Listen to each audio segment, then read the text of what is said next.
Lovely Day, one of the many beautiful songs by Bill Withers. You will play it on gigs, and when it's time to solo over it, it presents you with one very clear challenge. And if we master that challenge, we're going to be able to unlock a whole side of our guitar playing that's going to make a bunch of other songs a lot easier.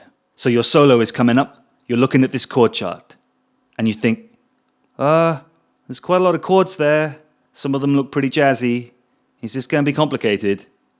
And the answer is, no, it's not, because we're going to simplify it. And we're going to simplify everything. And actually, that's the main focus of the lesson, which is we need to practice simplifying things, trying to see the simplicity within a page of notes and chords. And that way, you can cut straight to the most melodic way of playing every song without worrying about scales too much.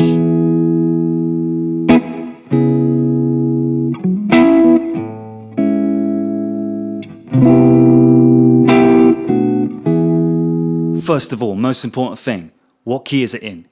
E major. It's the first chord, probably going to be in E major. Not always, but in this case, it really is. Second chord, C sharp minor 7. Look at this. Looks similar to E major? Well, it is. It's the relative minor of E major. Contains almost all the same notes. So when you play C sharp minor pentatonic and E major pentatonic, they are the same scale. There's only one scale to learn. You don't have to learn different scales. All of your C sharp minor blues licks are going to work over E major. All of your E major pentatonic country licks are going to work over C sharp minor. It's all one and the same. And that's the way we're going to try to continue analyzing this chord sequence. The third chord, A major 7. So for this one, we've got to find a whole new mode, right? No, we don't. Look at the actual chord voicing itself. Does that look a bit like C sharp minor to you?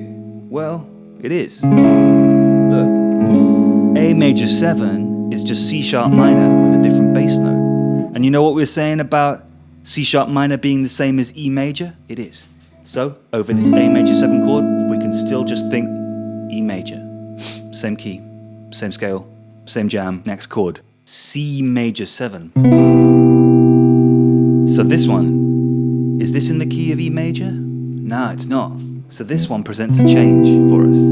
So we have to think of a whole new mode and a whole new scale over this, right? Well, no. Let's try to simplify this as much as we can. Remember what we did to A major 7 there? Same thing. Doesn't that C major 7 look a lot like E minor? It's E minor.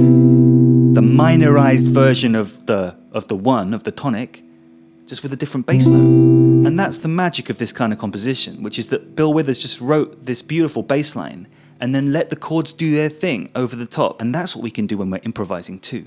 We can just think about what does this new chord do to our key, and that'll give us the simplest way to find a melody over it. So if we're just switching between E major for the rest of the song, and then E minor just for that C chord, we've got a very, very clear goal. That sound has been used in church music for 400 years.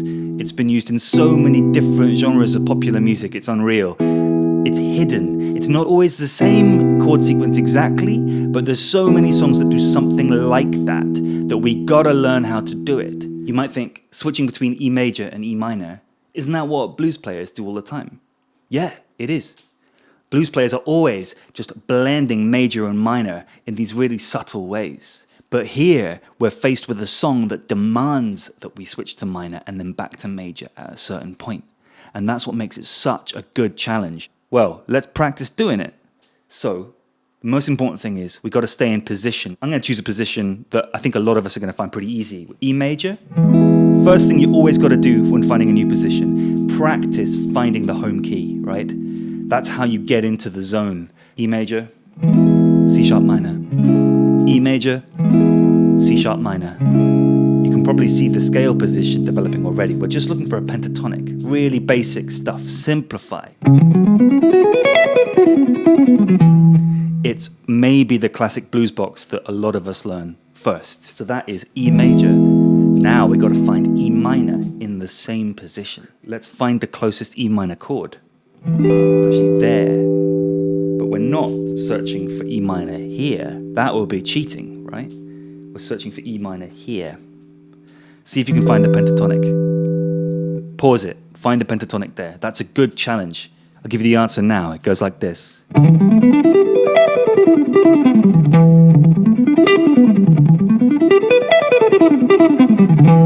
Right? So it's actually quite easy to play, but it's one of the ones that a lot of us don't learn very well. But we should, because it's great. There's some good licks to be found there. So look, you've got E major, and you've got E minor. All in the same place. So now, out of time, no stress, no rhythm, nothing. We're just going to practice switching between the two at will. Okay? So that's just training your fingers and your technique just to be comfortable doing it. Major. Minor. Major. Minor. Major. Minor. Major. Minor. Major at the end. So, you know, I did that for ages, and you've got to do it for ages. Do it until you get bored of it. Do it until your fingers just know where all of those notes are.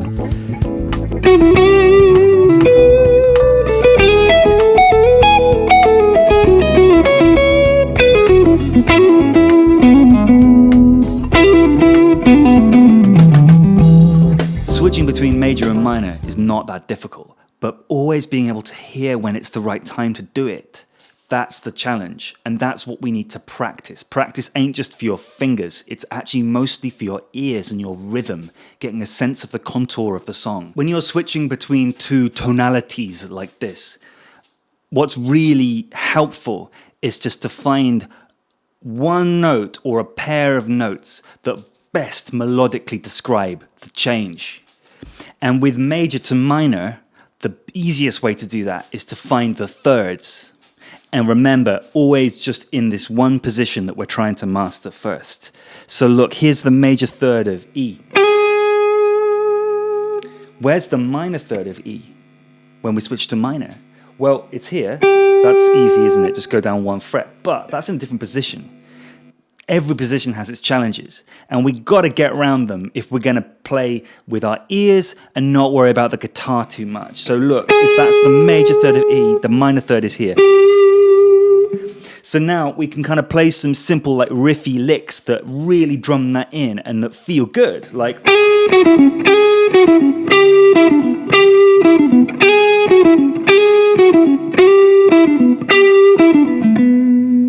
Just to kind of train where that major third and where that minor third is. A really good tool is just to kind of create some licks that do the job really well. We can go... Let's learn that, because I think what a lot of people find is that switching to minor is relatively easy. We just throw in some cool sounding blues lick. The real challenge is switching back to major again at the beginning of the form when it turns around. But look at this.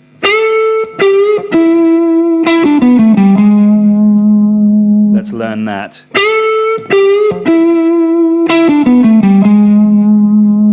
And that's also teaching you something else which a lot of guitarists don't really investigate, which is where are the cool blues bends in this shape, in the E minor shape here. We're used to finding them here. But what about here?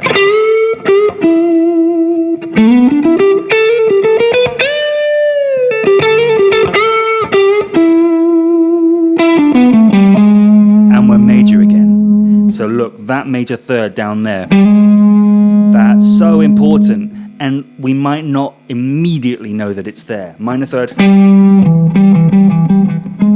major third. And we can actually incorporate a tiny bit of jazz into our playing by using what's called an enclosure. Can you see that I've gone? creates this sense of direction, this sense of gravity towards that major third. And that gives you melodic confidence. You don't have to do things like that, but if you do, it will drive the music in a certain direction. And that's a tool that we want to learn.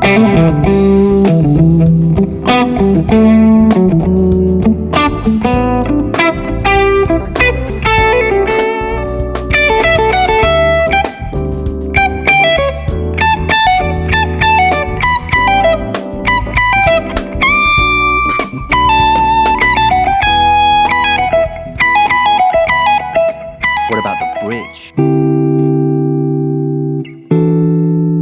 It's so classic. So for some of you, you might be faced with slash chords for the first time. Now this isn't a lesson all about slash chords, but it is a lesson in how to simplify things, and that's once again what we're going to do.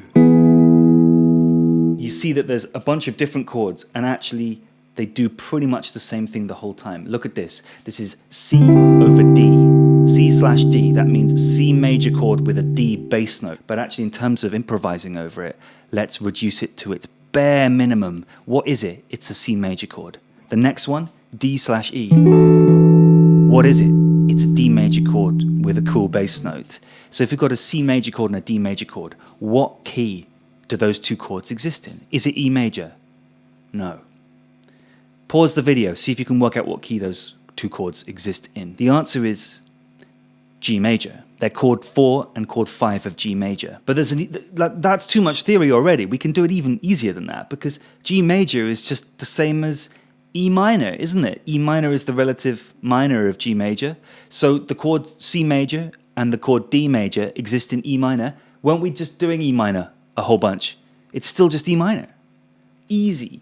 What about the other chords though? We've got A minor 7 and B minor 7. Does that mean we're going to a new place? Well, look at them. A minor 7, B minor 7. See anything familiar about those voicings? A minor 7 looks a whole lot like C. B minor 7 looks a whole lot like D. So actually, it's the same chords over and over again. And once again, Bill Withers' genius in being able to make this journey out of a chord sequence that actually doesn't really go anywhere at all, but he makes it sound like it's going somewhere. And that's brilliant songwriting, but it makes it really easy to improvise over. It's still just C major, D major, still just in the key of E minor. So the whole bridge is just in E minor. Isn't that wonderful? So we can still do our thing. Does that mean just any old E minor blues licks will work? Well, kind of. But if you want to go one stage deeper, this bridge is a really, really nice place to use something of the approach that I've been trying to teach in the last couple of classes, which is to actually practice playing notes from the chords in order to really highlight the harmony. This is kind of the advanced end of the lesson. You don't have to do this if you're already working really hard on some of the more basic end of it. But if you want to get stuck into this,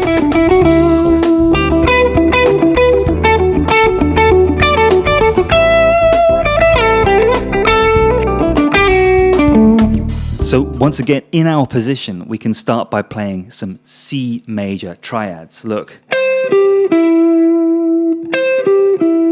That's one. And then D major triads. C major triad. Where's the next D major triad? We can go out of position for this, it's too high. C major. D major.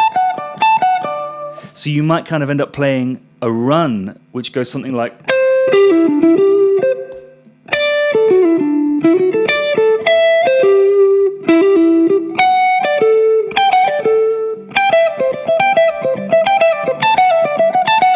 where I'm going with this, right? So that's something that I'm not going to cover in a huge amount of detail, because it's really up to you to find them, and to find them in the low register as well. But just practicing that for half an hour is going to give you quite a lot of language that you can use over songs that do something similar. You know, how many songs have you heard that go...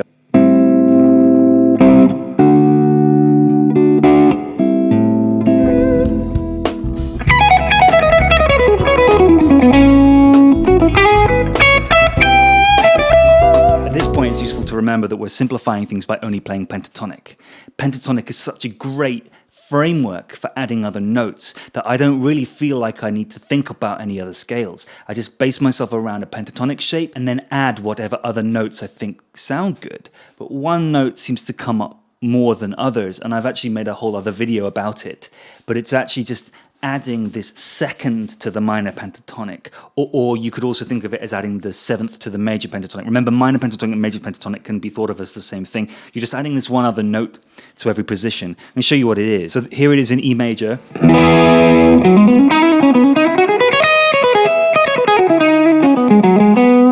It's somewhere between pentatonic and major, right? I'm just adding that one extra.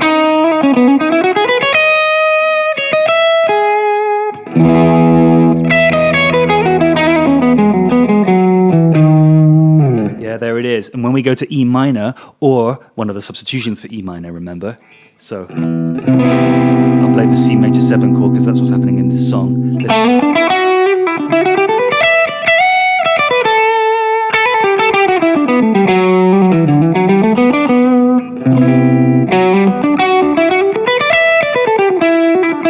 Finding that one extra note in the bridge becomes even more important if we want to get that D sound. Look. Yes, it's in the key of E minor, but getting the major third of the D chord sounds beautiful.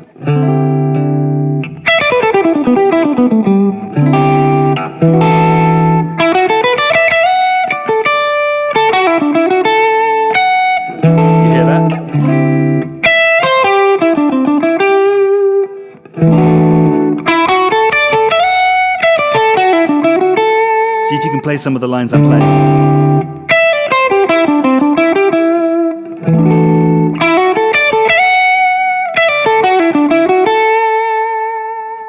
To conclude this lesson, we've learnt 2 mega core bits of improvising. One is to be able to switch between major and minor in the same key, which you're going to find is a device that's secretly slipped into loads of songs and will just kind of become useful where you don't expect it. The other is to keep practicing using the chord tones from the chords you're playing, especially when they are very, very common devices that go like this. I'm going to leave you with this pretty cheesy backing track, courtesy of Band in the Box, so that you can practice over it. The backing track is going to start just playing the A section round and round so that you can practice the major minor, major minor, major minor thing. And then it's going to mark on the screen where it's going to switch to the full form, and then you've got to keep track of where you are in the song and play the bridge. Remember, the bridge can always be expressed as E minor, but if you want to dive into a bit more detail, a bit more melodic detail, see if you can find some. That's your challenge.